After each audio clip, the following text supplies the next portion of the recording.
بچ تو جائے.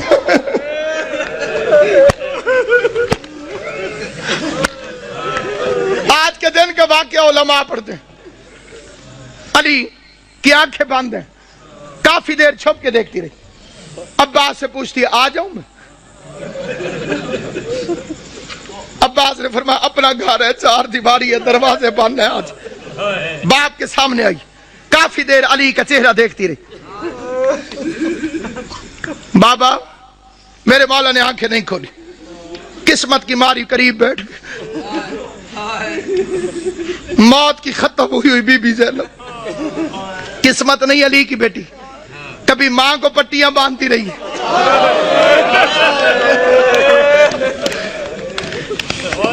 باپ کا زخمی سر میری شہزادی نے اپنی جھولی میں رکھو.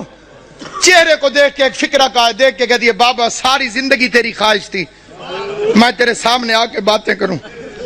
بابا میں شرم کے مارے سامنے آ نہیں سکی. بابا پردیس میں مجھے جدائی نظر آ رہی ہے, آنکھیں کھول, میری خواہش ہے مجھ سے کچھ باتیں کر. بابا آج میرا دل کرتا ہے آنکھیں کھول, آنکھیں کھول. علی نے آنکھیں کھول کے جو فکرہ کہا ہے وہ فکرہ سنو گے. آنکھیں کھول کے کہو میری لائق بچی میری ایک آخری خواہش ہے پوری کرے گی. آواز دارین کا والی بابا تو حکم کر, زینب کی جان واری تجھ پر. آواز زینب ایک دفعہ مجھے صرف چل کے دکھا دے, تو چلتی کیسے؟ ادھر بی بی زینب نے چلنا شروع کیا. آواز حسن حسین بہن کا ہاتھ پکڑو, حسن حسین بہن کا ہاتھ پکڑو. چیخے مار مار کے میرا مولا حیدر کرار رویا. علی کے قریب آ کے حسن کہتے بابا چیخے مار کے کیوں روتے ہو؟ آواز روتا ہے اس لیے ہوں جو علی جیسے باپ کے سامنے اپنے گھر کے اندر نہیں چل سکتی. 9 لاکھ شرابیوں کے مجمع میں شام کا بازار ہوگا, زینب عالیہ ہاتھوں میں ہتھکڑیاں, بال کھلے ہوئے, اور کائنات ختم کیوں نہ ہو گئی؟ بے غیرت شراب پی رہے تھے, ڈھول بجانے والے ڈھول بجا رہے تھے, آواز آتی تھی تماشا دیکھو حیدر کرار کی بیٹیاں.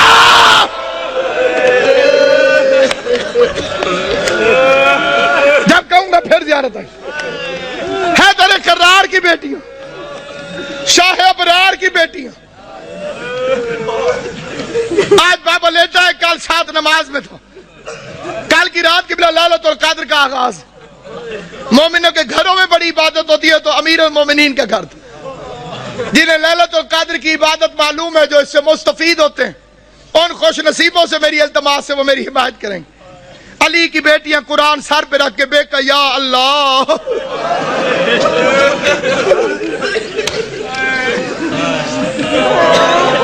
ہائے علی ہائے علی, بے کہ یا اللہ, بے کہ یا اللہ, کہ یا اللہ. یہ کس رات کی بات کر رہا ہوں؟ دوسری رات. یہ جڑی کل قبلہ جی گزر گئی ہے, جناب امام زمان تو بستہ رکھیں صحت, یہ جو گزر گئی ہے رات, یہ صبح علی کو ضربت لگی, عبادت ہو رہی لیلت القدر کی پہلی رات. اچانک علی کے دروازے پہ گھوڑوں کی ٹاپوں اور اسلحے کی جھنکار کی آواز آئی. گھوڑا چلے تو ٹاپوں کی آواز آتی ہے, تلوار نکلے تو آواز ہوتی ہے. آواز سننے کے بعد عباس نے مسلح چھوڑا, بجلی کی رفتار سے غازی دروازے تک پہنچا تھا. علی کی آواز, عباس ٹھہر جاؤ. میں نے یہ 2 سال پہلے فکرہ پڑھا تھا لاہور میں, ایک سید نے ایک لفظ کہا تھا, وہ یہیں لکھا گیا. وہ بیچ میں سے کھڑا ہو گیا, اس نے کہا علامہ صاحب علی بھی عباس کو روکتا رہا.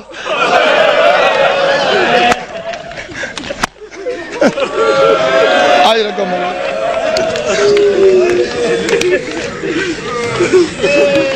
علی بھی عباس کو روک دو. غازی کو روک کر میرا مولا باہر نکلا. جیسے میرے مولا نے دروازہ کھولا, کیا دیکھتے ہیں؟ 4 گھوڑے سوار کھڑے, انہوں نے نقابیں کی ہوئی ہیں, ان کے ہاتھوں میں ننگی تلواریں, اور وہ گھوڑے پر بیٹھے ہوئے. ایک ہاتھ سے گھوڑے کی رکابیں پکڑی ہوئی, دوسرے ہاتھ میں تلواریں علم بنائی ہوئی, اور چہرے پہ نقاب. علی نے فرمایا کون؟ انہوں نے پھرتی سے زین چھوڑی, تلواریں نیاموں میں ڈالی, علی کے قدموں پہ ہاتھ رکھا. کسی نے ہاتھ چومو, کسی نے پاؤں چومے. پہلے کی آواز مولا میں عبداللہ ابن عفیف علی کا صحابی تھا. دوسرے کی آواز مولا میں حذیفہ یمانی. تیسرے کی آواز مولا میں ابراہیم ابن مالک اشتر. علی فرماتے ہیں آرام اور عبادت چھوڑ کر آدھی رات کو میرے دروازے پہ کیا کر رہے ہو؟ آرام اور عبادت چھوڑ کر آدھی رات کو میرے دروازے پر کیا کر رہے ہو؟ یہ اگلا فکرہ یاد رکھنا، علی کی شہادت میں تمہیں ہمیشہ یاد رہے. عبداللہ ابن عفیف مولا کا صحابی، وہ کہتا ہے مولا جب سے یہ رمضان شروع ہوا ہے تیری تقریروں سے ڈر لگ رہا ہے.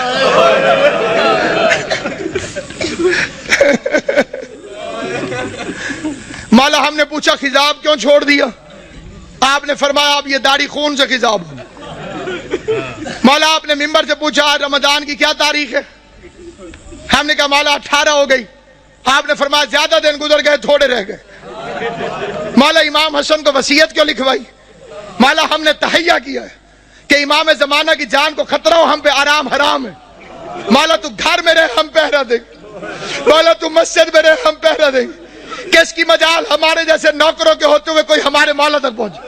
علی نے چاروں کو پیار کر کے کہا اللہ تمہیں جزائے خیر دے، تم اپنے امام سے غافل نہیں ہو، تم نے اپنے امام سے پیار کیا، لیکن میرا حکم یہ ہے کہ گھروں میں چلے جاؤ اور مجھے خدا پہ چھوڑو. جب حکم کا لفظ آیا تو حذیفہ کہتے ہیں ہمارا بدن کانپنے لگا. ہم سمجھ گئے کہ اب رکنا حرام ہے کیونکہ علی نے حکم دیا ہے. حذیفہ کہتے ہیں ہم نہ چاہتے ہوئے روتے روتے پیچھے ہٹنے لگے، علی کے چہرے کو دیکھتے رہے.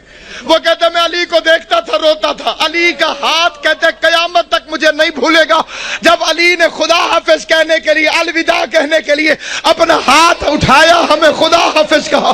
حذیفہ کہتا ہے میں اپنے گھر میں آیا، میں نے اپنی تلوار کو زمین پہ پھینکا، میں زمین پر بیٹھ کر پچھاڑے کھا کے رونے لگا.